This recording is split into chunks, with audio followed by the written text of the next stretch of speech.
Hello बच्चों, चलिए प्रश्न को देखते हैं। प्रश्न है, एसिटिक अम्ल से प्रारंभ करके निम्नलिखित कैसे प्राप्त कीजिएगा? Ethyl acetate. तो बच्चों हमें प्रश्न में पूछा गया है कि एसिटिक अम्ल से एथिल एसीटेट कैसे प्राप्त किया जाएगा। तो चलो बच्चों, इस प्रश्न की मुख्य अवधारणा की बात की जाए तो इस प्रश्न की मुख्य अवधारणा होगी तो जो मुख्य अवधारणा में बात करें, जब हम एसिटिक अम्ल का CH3COOH, जब बच्चों हम इसका क्या कराते हैं बच्चों, एस्टरिफिकेशन कराते हैं, एस्टरीकरण कराते हैं,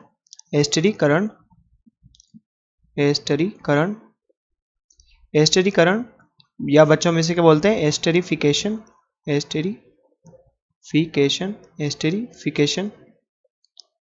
तो बच्चों जब हम इसकी एस्टरीफिकेशन कराते हैं H2SO4 की उपस्थिति में, तो एस्टरीफिकेशन से हमें क्या मिलता है बच्चों, हमें मिलता है इथाइल एसीटेट। तो बच्चों हमें मिलता है इथाइल एसीटेट। तो चलिए बच्चों, ये इसका एस्टरीफिकेशन या फिर एस्टरीकरण कैसे कराते हैं ये देखते हैं।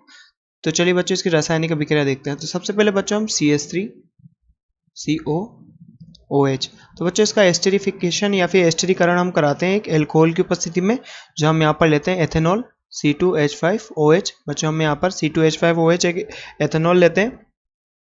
एथेनॉल की अभिक्रिया कराते हैं बच्चों अम्लीय माध्यम में, H2SO4 का अम्लीय माध्यम लेते हैं बच्चों हम यहाँ पर H2SO4। तो बच्चों यहाँ पर ये क्या है, एसिटिक अम्ल,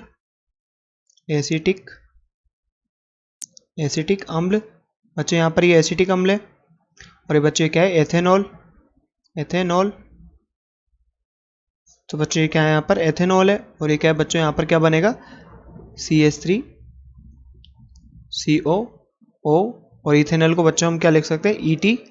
तो हम बच्चों C2H5 एथेनॉल। तो बच्चों क्या है, एथिल एसीटेट बना पर यहाँ पर बच्चों, एथिल एसीटेट।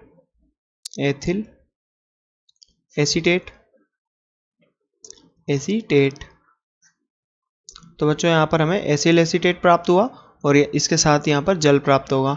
तो बच्चों इसकी क्रियाविधि की बात की जाए तो क्रियाविधि देखते हैं बच्चों यहाँ पर इसकी। तो क्रियाविधि, तो बच्चों इसकी क्रियाविधि में देखा जाए तो अम्लीय माध्यम उपस्थित है बच्चों CH3COOH। तो बच्चों अम्लीय माध्यम उपस्थित है तो H+ भी उपस्थित होगा।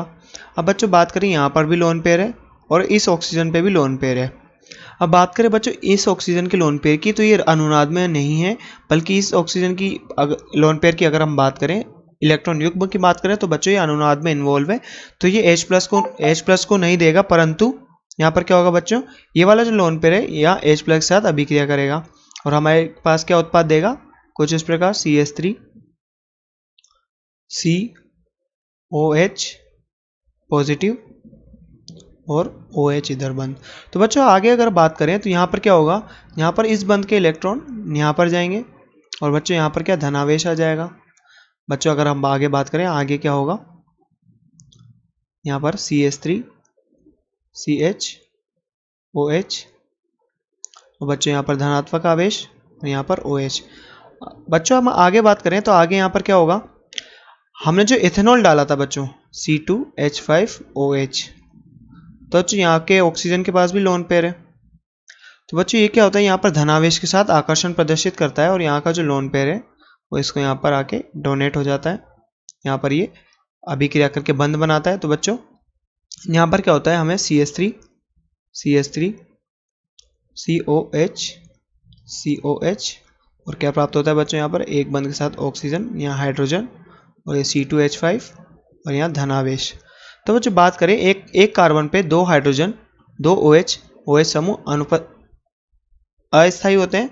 तो अस्थायी होने के कारण क्या होता है, यहाँ से जल के अणु का निष्कासन हो जाता है, यहाँ से जल के अणु का निष्कासन हो गया बच्चों, और हमारे पास क्या उत्पाद बनता है यहाँ पर। तो बच्चों हमारे पास बनेगा यहाँ पर, अगर बात की जाए तो यहाँ बनेगा CH3COO, यहाँ धनात्मक आवेश, यहाँ हाइड्रोजन, और C2H5। तो बच्चों बात करें यहाँ पर, अब आगे क्या होगा, आगे यहाँ पर अब देखा जाए ऑक्सीजन पर धनात्मक आवेश अस्थायी होता है, उसके कारण यहाँ पर क्या होता है, ये हाइड्रोजन H+ यहाँ से निकल जाता है, और इस बंध के इलेक्ट्रॉन इस ऑक्सीजन के पास चले जाते हैं। तो बच्चों हमारे पास क्या उत्पाद बनता है, तो बच्चों हमारे पास उत्पाद बनता है इथाइल एसीटेट। तो बच्चों बात करें CH3COO C2H5, तो बच्चों हमारे पास ये उत्पाद बनता है, यहाँ पर ये उत्पाद बनता है।